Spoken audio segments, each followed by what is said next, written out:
Assalamualaikum. So today I will be talking about my MDCAT journey and how I got 1047 by 1100 marks in FSC and all the mishaps I faced during my FSC and MDCAT. So I hope you people will learn a lot from my journey. So let's start. So I gave UHS MDCAT last year. Last year ऐसा हुआ था कि like I had 8 wrong MCQs in physics. इस तरह से to to three bio में थे and वो मिला के सारे आई थिंक 20 MCQs थे जो कि रॉन्ग थे. बट ऐसा था कि जो ऑफिशियल की थी उसमें बहुत ज़्यादा मिस्टेक्स थी. तो अब वो सारे जो MCQs थे जिनकी कीज़ गलत थी वो सारे कंपाइल करके UHS को ईमेल कर रहे थे. Like I started sending them emails. ऐसा हुआ कि उन्होंने उसी गलत की के साथ रिज़ल्ट अनाउंस कर दिया. तो I was totally shattered that day because I think that was totally unpredictable because I had worked very hard that year. And I think UHS में last year 180 was a very good score. But वो wrong case होने की वजह से I couldn't secure admission that year. Let's talk about FSC now. तो I have very good marks in FSC first year and so I was expecting excellent marks in second year as well, and also my teachers had high expectations from me. लेकिन जब result आया तो उसमें भी मेरे साथ एक बहुत बड़ा मिसहैप हुआ क्योंकि हमारे जो क्लास का उर्दू के एग्ज़ाम था उसमें सारे स्टूडेंट्स के लेके 50 to 60 के बीच में मार्क्स आए हुए थे, जिसकी वजह से मेरा पूरा रिज़ल्ट ख़राब हो गया. खैर मैंने उसको दोबारा दिया एंड उर्दू के एग्ज़ाम को क्योंकि बाकी सब्जेक्ट में तो आई हैड गुड स्कोर.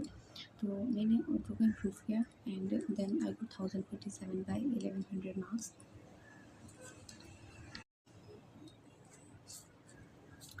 ऐसा हो रहा था कि everything that I was trying to do हर चीज़ में मेरे साथ मिसअप हो जाता था. तो I was in severe stress and depression that time.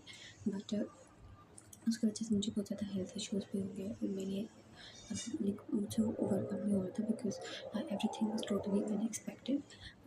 Like first in FSC then in the MDCAT. तो सब कुछ अनएक्सपेक्टेड था और for my family and teachers as well. तो I was totally heart broken. लेकिन ऐसा है कि जब आप किसी जर्नी पे निकल जाते हैं तो आप लोगों के साथ इस तरह के मिसहैप्स हो जाते हैं. बट इट डिपेंड्स कि how you overcome that things.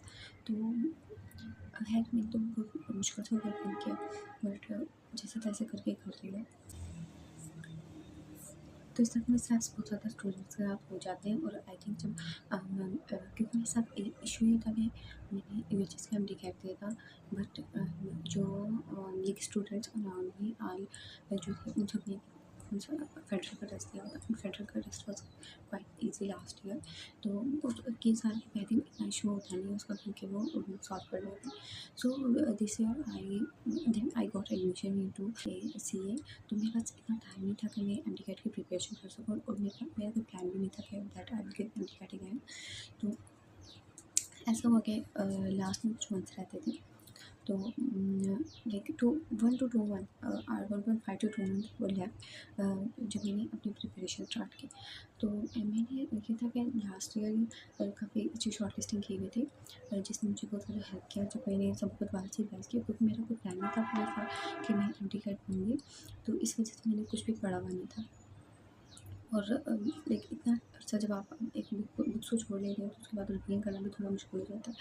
तो मैंने खैर शॉर्ट लिस्टिंग से पढ़ती थी दैन मैंने बुक से पढ़ा और फिर मैंने इस तरह से MDCAT दिया. जब first time like this year I gave साबिन यू MDCAT. तो मैंने फर्स्ट टाइम लिया like score was kind good in that test but बहुत अच्छा नहीं था. like 170 plus it was. तो बट ये था कि लास्ट ईयर का रिजल्ट वेलिड था जिसकी वजह से मुझे थोड़ा सा शक था कि पता नहीं क्या होगा या नहीं होगा. तो फिर मैंने दोबारा से क्योंकि मेरे एग्ज़ाम थे अपने CA के 2-3 मंथ्स के बाद मैंने उसकी तैयारी स्टार्ट कर ली. तो मैंने जब फेडरल का टेस्ट हुआ था उसके बाद मैंने जो है दोबारा से अपने एग्ज़ाम्स की तैयारी शुरू कर दी क्योंकि मैंने पहले भी वो पढ़ा हुआ नहीं था इतना. तो इस वजह से लाइक भी फोकस नहीं कर सकती थी दोबारा से एमडी कैट के ऊपर, because my first priority was C at the time. तो मैंने दोबारा से अपने एग्ज़ाम की तैयारी शुरू कर दी, क्योंकि मेरा काफ़ी सारा सिलेबस रहता था और 2-3 मंथ्स में मेरे एग्ज़ाम्स थे। इस वजह से मेरे पास जब दोबारा से एमडी कैट हुआ, तो लेकिन एमडी कैट 2 तो मेरे पास तैयारी करने का बिल्कुल भी टाइम नहीं था। I think I still remember सिर्फ 8 दिन रहते थे जब मैंने जो है दोबारा से एमडी कैट की तैयारी करना स्टार्ट की थी। आई थिंक 2 मंथ हुए थे जब लास्ट एमडी कैट हुआ था। इस तरह कुछ टाइम हुआ था, तो इस तरह 8 डेज़ रहते थे आई थिंक। तो उसमें भी मैंने जो शॉर्ट लिस्टिंग बनाई थी, वो मैं पहले शॉर्ट लिस्टिंग करके देन चैप्टर रिवाइज कर लेती थी।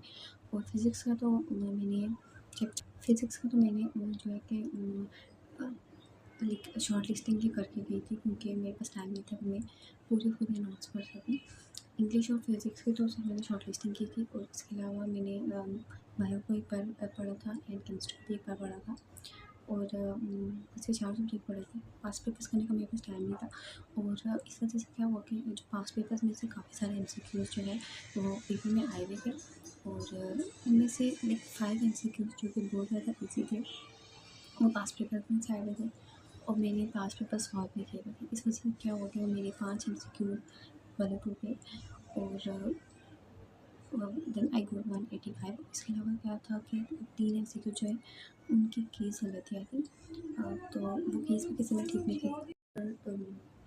Announcement of the merit list, I was among the top 50 to 60 student of my province.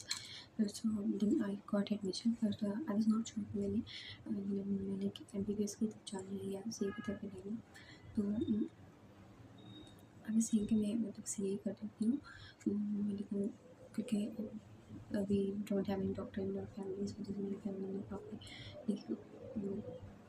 they said कि go for MBBS, तो then मैंने MBBS स्टार्ट किया। That's the whole journey I have, but it looks kind of simple, but it was quite difficult for me, क्योंकि जब आपके साथ बहुत ज़्यादा अनएक्सपेक्टेड चीज़ें होती हैं, तो उसके बाद आपको बहुत ज़्यादा मेंटली टॉर्चर होते हैं, और उसको ओवरकम करना आई थिंक बहुत ज़्यादा मुश्किल होता है। तो वो आप लोग में से आई थिंक बहुत ज़्यादा लोग होंगे जो ये सब कुछ फेस कर रहे होंगे, जिस टाइप में मैंने फेस किया, क्योंकि जब मैंने फेस फेलियर तो कोई भी आपका साथ नहीं देता, और बहुत से लोग तो जिनसे आप एक्सपेक्ट भी नहीं कर रहे होते वो भी आपका साथ छोड़ देते हैं। तो ऐसी कंडीशन में आप लोगों को बहुत ज़्यादा फ्रस्ट्रेटेड हो जाते हैं, और बहुत ज़्यादा किसी चीज़ को एक्सपेक्ट नहीं करते। तो इस तरह की सिचुएशन इंसान की लाइफ में आती जाती रहती है, तो उसको ओवरकम करना चाहिए। और एक और जो बात थी I think one of the mistakes जो कि मैंने की वो ये थी कि सुना होगा कि MDCAT is all about how you handle your stress, and that is totally true, because मेरी जो स्ट्रेस हैंडलिंग सिचुएशन थी वॉज वेरी बैड। तो इस वजह से ऐसा होता था बहुत बार के एमसीक्यूज़ जो आपको आ भी नहीं हो, बहुत ज़्यादा ईजी हो, वो भी आपको मदद कर देते हैं।